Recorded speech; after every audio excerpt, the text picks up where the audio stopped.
vet verhoog nie stolling van bloed nie. So karnivoor, die vet in die karnivoor, help jou juis om jou insulien laag te hou.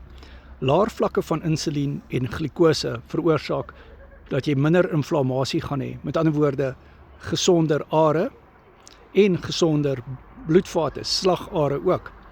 Verder, 'n lae HDL is 'n baie hoë risiko vir hartvaskiekte. Dit het 'n baie hoë risiko as jy jou goeie cholesterol, jou HDL, as dit laag is, het dit 'n baie hoë risiko as 'n hoë LDL, die sogenaamde slegte cholesterol. So daar bestaan nie iets so slegte cholesterol nie.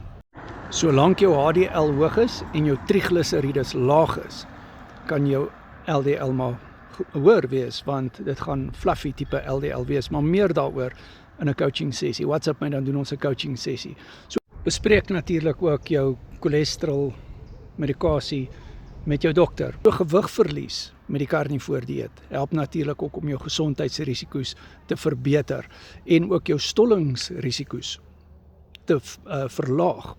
En dan daar's ander risikofaktore wat stolling verhoog, en dit is nie die karnivoor dieet nie. Dit is byvoorbeeld medikasies en ook leefstyl, soos rook onder andere.